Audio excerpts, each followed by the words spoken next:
Subscribe to our YouTube channel and press the bell icon to get the latest updates. नमस्कार विद्यार्थी मित्रांनो, माझं नाव अभिषेक ठिगळे. तर MPSC CSAT कोर्सचा आज आपण पहिलं डेमो लेक्चर घेतोय. तर आजच्या टॉपिकमध्ये किंवा आजच्या लेक्चरमध्ये आपण पर्सेंटेज हा टॉपिक बघणार आहे. हा टॉपिक बघत असताना मी थीम अशी ठेवलेली आहे, आपल्या अख्ख्या कोर्सची थीम अशी असणार आहे की कन्सेप्ट सुरुवातीला सांगणार आहे मी आणि त्यानंतर मग प्रश्न घेणार आणि मग नंतर तुमचे डाऊट्स आणि आयोगाचे प्रश्न वगैरे ज्या सगळ्या गोष्टी असतील त्या अशा प्रकारे आपण आपल्या सगळ्या कोर्सचं स्ट्रक्चर ठेवलेलं आहे. कारण जनरली होतं काय, कन्सेप्ट क्लिअर नसेल तर फॉर्म्युला तुम्हाला परीक्षेच्या वेळी कामाला येत नाही. ठीक आहे, जर तुमची कन्सेप्ट चांगली असेल तर तुम्हाला फॉर्म्युला यूज पण करता येतो किंवा विदाऊट फॉर्म्युलासुद्धा सोडवता येतो. त्यामुळे मी नेहमी म्हणतो माझं CSAT शिकवणं हे नेहमी विदाऊट फॉर्म्युला आहे. तर ते का, परीक्षेच्या वेळी नाही आठवत आपल्याला काय, तिथं सुचतच नाही कुठला फॉर्म्युला कसा वापरायचा आहे. पण जर तुमची कन्सेप्ट क्लिअर असेल ना तर ते म्हणतो ना आपण डोळ्यांनी सुटतं, खूप लवकर सुटतं, 5-10 सेकंदात सुटतं. तर ते कधी असतं, कन्सेप्टवरून असतं ते. आणि लॉजिक, ट्रिक्स ह्या ज्या गोष्टी आहेत ना त्याला फॉर्म्युला म्हणतात. कन्सेप्टला ट्रिक म्हणत नाहीत, कन्सेप्टला लॉजिक म्हणू शकतो आपण त्यातल्या त्यात, की बाबा लॉजिक डेव्हलप झालं आहे माझं. ट्रिक नाही म्हणतात जरी लवकर सुटलं तरी. फॉर्म्युला ही एक ट्रिक असते. कन्सेप्टचा उपयोग करून आपण एका सूत्रामध्ये त्याला ठेवतो आणि मग म्हणतो की ह्याच्यात किमती टाका लगेच तुम्हाला उत्तर येईल. पण ते आलं कसं हे इम्पॉर्टंट आहे ना कळणं. तर त्यासाठी आपण बघणार आहे हा पूर्ण टॉपिक. ठीक आहे, तर पर्सेंटेज बघताना आपण पहिल्यांदा त्याची कन्सेप्ट समजावून घेऊया.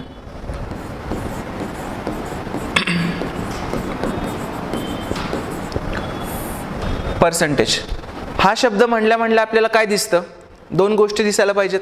एक म्हणजे त्याचं चिन्ह आणि दुसरं म्हणजे 100 हा आकडा दिसतो आपल्याला.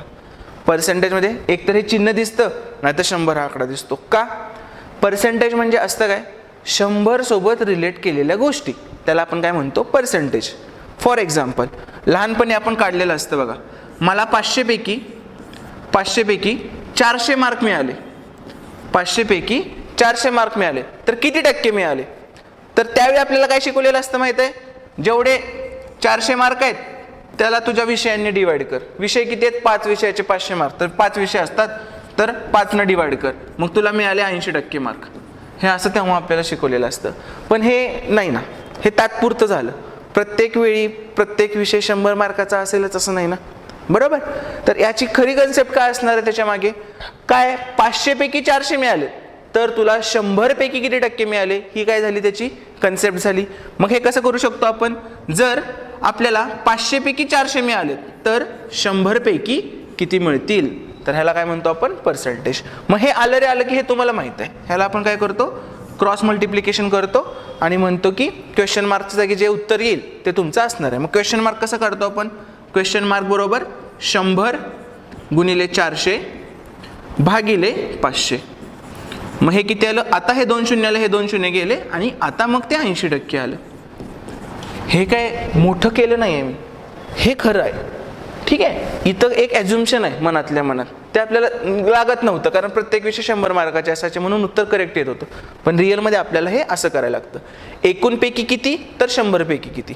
ओके, आणि ह्यालाच मग मी माझी एक मेथड काय डेव्हलप केली आहे, आपल्या 500ला ते 400 म्हणतायत तर आपल्या 100ला ते किती म्हणतील, आपलं आणि त्यांचं. हे मी तुम्हाला सगळीकडे सांगितलं की अख्खं गणित बुद्धिमत्ता आपण ह्याच्यावर सोडू शकतो की ह्या एका कन्सेप्टवर विदाऊट फॉर्म्युला. ठीक आहे, तर ही एक छोटी कन्सेप्ट झाली पर्सेंटेजची. आता मी तुम्हाला दुसरी एक गोष्ट सांगणार आहे, ते म्हणजे तिरकस गुणाकार. तिरकस गुणाकार, तर तिरकस गुणाकार म्हणजे काय, हे जे आत्ता केलं त्याला तिरकस गुणाकार म्हणायचं असतं. पण त्याला वेगवेगळ्या पद्धतीने कसं करता येईल हे मी तुम्हाला सांगतो. 10ला मी 50 लिहिले, 10ला मी 50 लिहिले तर 20ला मी किती लिहिणार, तर 20ला मी किती लिहिणार. छोट्या छोट्या गोष्टीतून समजावतोय, ज्यांना येते त्यांनी असं समजू नका की काय लहान मुलांचं चाललंय, तसा नाही विषय.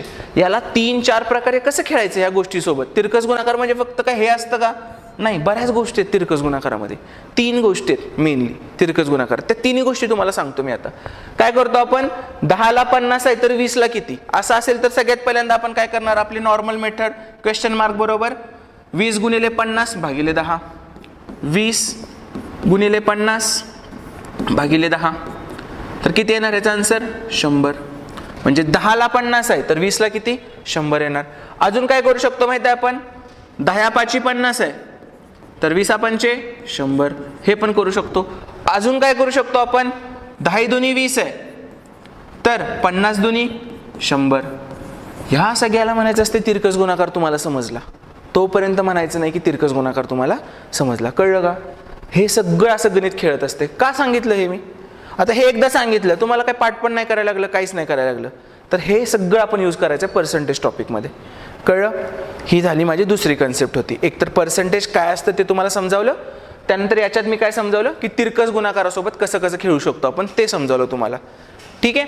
तर ह्याला मी नेहमी कसं लिहिणार आहे ते आता तुम्हाला पुढच्या तिसऱ्या कन्सेप्टमध्ये आपल्याला कळेल. पर्सेंटेजची अजून एक कन्सेप्ट, सगळी कन्सेप्ट एकच आहे, मी फक्त टप्पे पाडतोय. ही गोष्ट तुम्हाला आली पाहिजे, ही पण गोष्ट तुम्हाला आली पाहिजे, आणि आता जी तिसरी सांगतोय ती सुद्धा तुम्हाला व्यवस्थित समजली पाहिजे.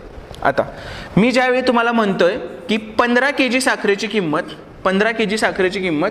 300 रुपये आहे, 15 kg साखरेची किंमत 300 रुपये आहे, तर 30 kg साखरेची किंमत किती? तर 30 kg साखरेची किंमत किती हे सांगतोय मी तुम्हाला. आता तुम्ही काय करणार? तोंडी करणार. 15 kgची 300, तर 30 kgची किती असणार? 600 असणार. मग ह्यात तुम्ही काय काय केलं? एक तर हे असं केलं असेल काही लोकांनी, 15 × 20 केलं असेल, मग इकडं पण सेम 30 × 20, बरोबर. काही लोकांनी काय केलं असेल? तिरकस गुणाकार 30 × 300/15 असं पण करून 600 आणलं असेल. आणि काही लोकांनी जे मागाशी सांगितलं ते पण केलं असेल. 15चं 30 किती झालं? तर डबल झालं, 15 दुनी 30 झालं, तर 300 दुनी 600. कुठल्याही मेथडनं करू शकता, बरोबर. पण आपण इथनं पुढं काय करायचंय? माझ्या 15 किलोला ते काय करतायत? 300 रुपयाची किंमत करतायत. ते म्हणजे कोण? प्रश्न करता. मी म्हणजे कोण? माझं 15 kg. आपली भाषा म्हणजे काय? ह्याची भाषा. त्यांची भाषा रुपयांची, कशाची, जे काय देतील ते. तर माझ्या 15ला ते काय करतायत? 300ची किंमत करतायत. तर माझ्या 30ला ते कितीची किंमत करतील? झाला आन्सर आपलं. मग 15 × 15, 15 दुनी 30, 300 दुनी 600. कळालं? तर ह्याच्या अजून मागचं तुम्हाला जरा शिकायचं असेल, पर्सेंटेजच्या आधी काय शिकायला लागतं आपल्याला? रेशो शिकायला लागतं. तर त्याचं आय बटनमध्ये लेक्चर दिसेल तुम्हाला, तर ते लेक्चर पण तुम्ही बघून घ्यायचं आहे. रेशो सेम असंच आहे, जसं आत्ता पर्सेंटेज घेतोय आपण, सेम तसं रेशोची कन्सेप्ट सांगितले, रेशोचे एक्झाम्पल घेतलेत मी आयोगाचे. सेम तुम्ही ते फॉलो करायचं आहे. कळालं का इथपर्यंत? इथपर्यंत कोणालाच प्रॉब्लेम नसतोय काय? हे सगळ्यांना येते. आत्तापर्यंत झाले ना, बऱ्याच लोकांना असं वाटतं की का शिकवायला लागलं, हे तर आम्ही 4थी 5वीतच शिकलोय. पण आता ह्याच्या पुढची कन्सेप्ट सांगतो मी तुम्हाला काय, की इथं काय लिहिलं मी? 15 kgची किंमत 300 रुपये, तर 30 kgची किंमत किती? सगळ्यांना येते 600. पण ज्यावेळी मी हे kg रफ करतो, आणि तिथं लिहितो 15% किंमत 300, तर 30% किंमत किती? त्यावेळी लोकांना वाटतं गणित चेंज झालं. त्यावेळी लोकांना वाटतं आता हे काय अवघडच झालं आपल्याला, बरोबर. काहीच नाही फरक पडत आहे, काहीच फरक पडत नाही. आता मी माझ्या मेथडने यायच्या ऐवजी तुम्ही हे कसं केलं असं सांगतो. फॉर एक्झाम्पल गणित काय असणार आहे? एका संख्येचा 15% हा 300 आहे, तर त्याच संख्येचा 30% किती असेल? असं गणित असणार आहे. मग आपण काय करतो? ती संख्या x पकडू, त्या xचा 15% किती? 300 पकडला, तर ती संख्या काय येणार? x बरोबर 300, खालचं 100 तिकडे गेलं, 100 भागिले 15, हे किती आलं रे? 2000.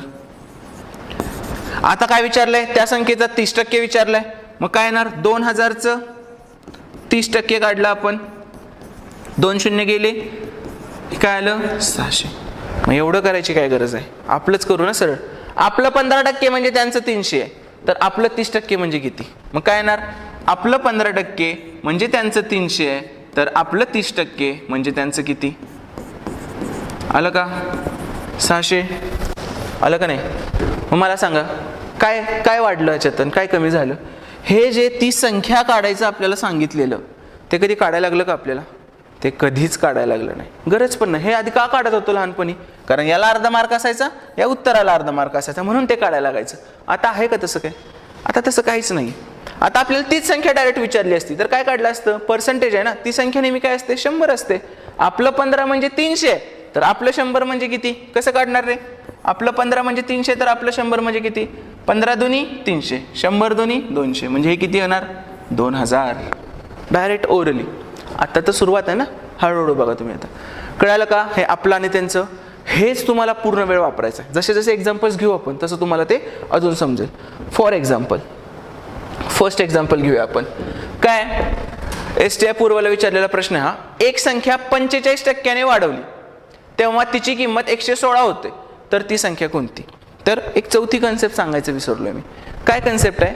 ज्यावेळी मी तुम्हाला म्हणतोय की तुमचा पगार 400 रुपये आणि तो 10% वाढलाय, काय करतो रे, तो पगार किती झाला आपण मनातल्या मनात करतो, 400चं 10% 40, 40 अधिक 400 म्हणजे 440. ठीक आहे, पण असं करायची गरज नाही आपल्याला असं करायची गरज नाही. तुमचा पगार 10% वाढलाय म्हणजे तो होतो किती, 110%. तुमचा पगार 20% वाढला, तो होतो किती, 120%. तुमचा पगार 10% कमी झाला किती, 90%. 20% कमी झाला किती, 80% झाला. सेम तेच इथं वापरायचं आहे. तुम्ही आधी काय केलं असतं, 400चं 10% काढलं असतं, हे 40 आलं असतं. नवीन पगार काय केला असता, मग 400 अधिक 40 केला असता, 440 आला असता नवीन पगार. पण आता मी तुम्हाला काय म्हणतोय की असं करू नका, डायरेक्ट तुम्ही काय करा, 400चं 110% काढा, 10% वाढतंय म्हणून. मग किती येते हे, तुम्हाला डायरेक्ट फायनल आन्सर भेटते 440. याची गरजच नाही आहे. हे 40, ही जी स्टेप काढली 40 वाली, ह्याची गरजच नाही आहे आपल्याला. समजतंय, ही एक कन्सेप्ट सांगायची होती मला. कळालं का, मधल्या स्टेप्स काढून वेळ घालवू नका, मग पेपर नाही कव्हर होत, मग सीसॅटचा पेपर नाही कव्हर होत. तुम्ही जर कंबाईनची तयारी करत असाल तर ते 15 प्रश्नांना तुम्हाला पोहोचता नाही आहेत, जर तुम्ही हे अशा लेंदी मेथड यूज करत असाल तर. आणि आपण काही वेगळं नाही करत आहे, आपण कन्सेप्टनंच जातो. ह्या मधल्या स्टेप्स असतात ना, त्या समजण्यासाठी असतात. त्या एकदा समजल्या की प्रत्येक वेळी वापरायची गरज नाही. आणि आता त्या समजावल्यात मी तुम्हाला ह्या कन्सेप्टमध्ये.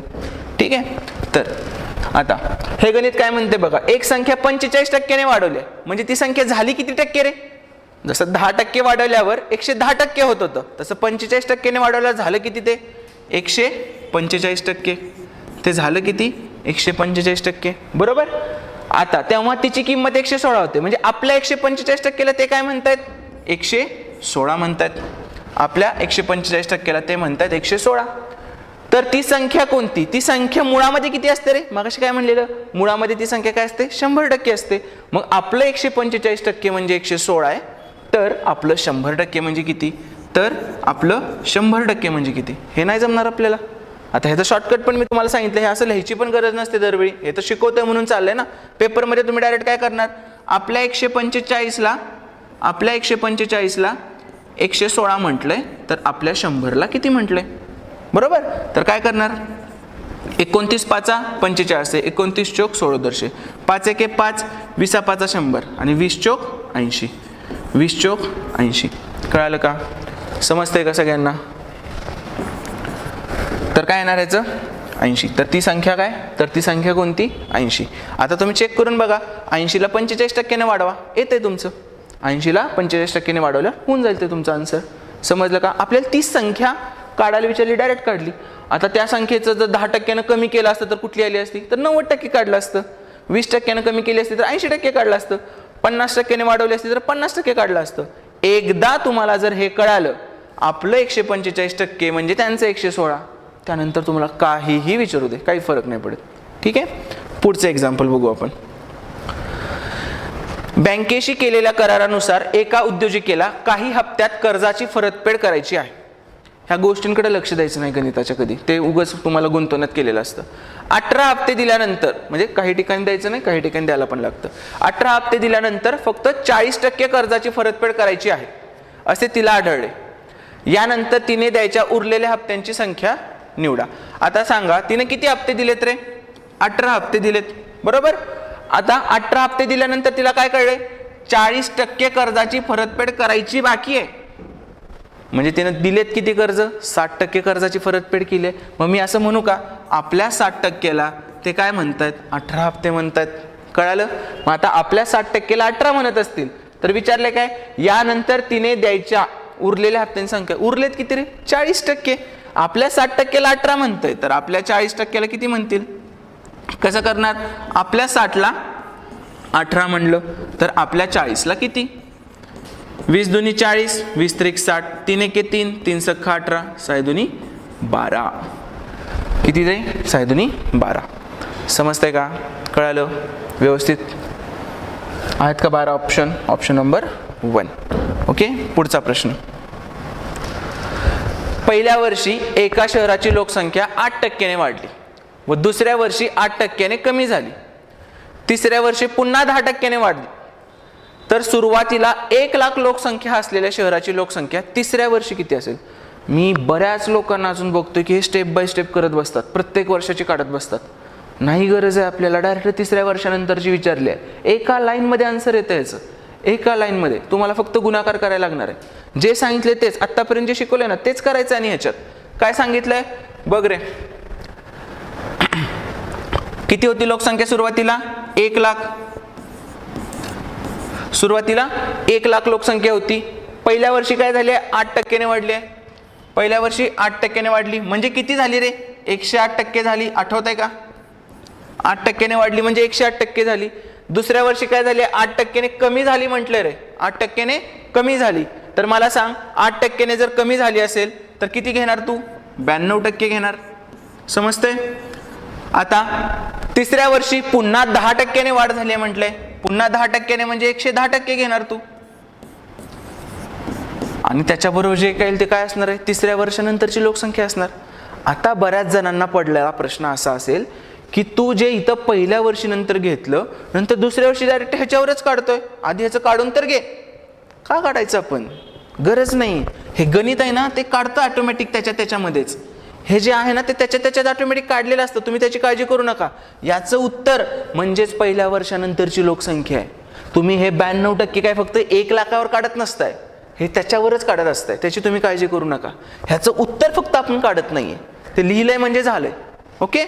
तर कसं करायचं आता? हे एक तर 0 कमी करून टाकू सगळे.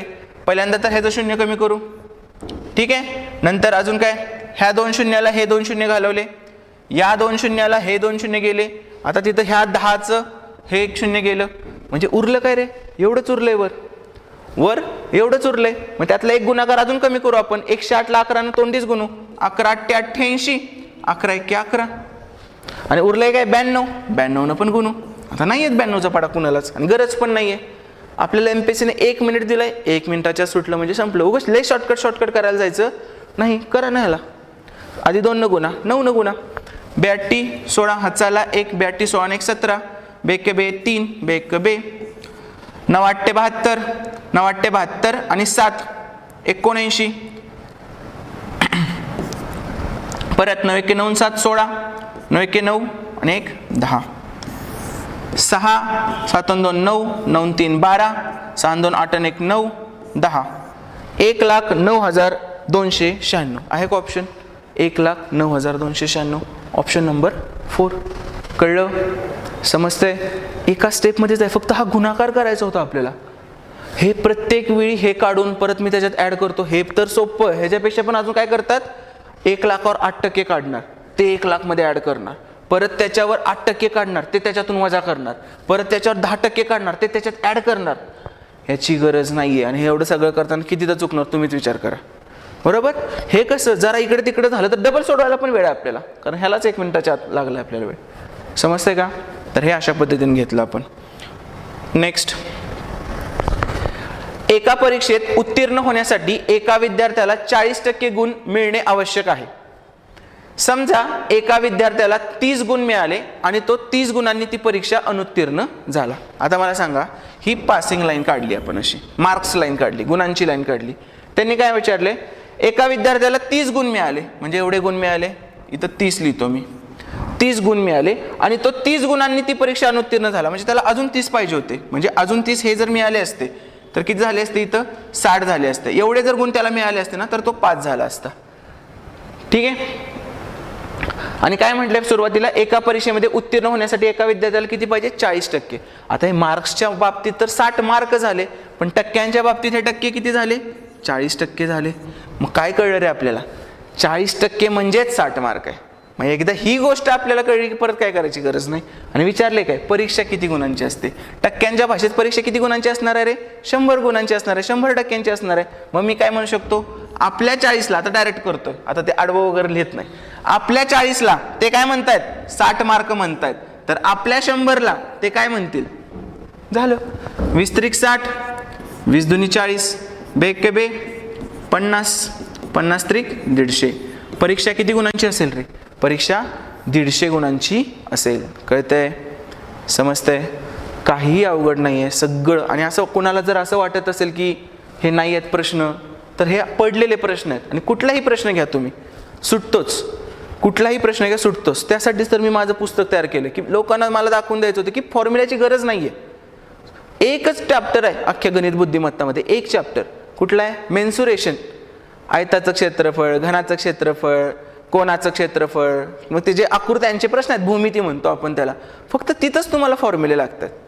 ठीक आहे. बाकी तुम्ही परम्युटेशन कॉम्बिनेशन घ्या, सिम्पल इंटरेस्ट कंपाऊंड इंटरेस्ट घ्या, प्रोबॅबिलिटी घ्या, रेशिओ प्रोपोर्शन घ्या, स्पीड टाइम डिस्टन्स घ्या, फॉर्म्युले शिकवतो मी, पण त्या फॉर्म्युल्याचा नंतर वापर कसा करायचा विदाऊट फॉर्म्युला यूज करता हे सांगतो महत्त्वाचं.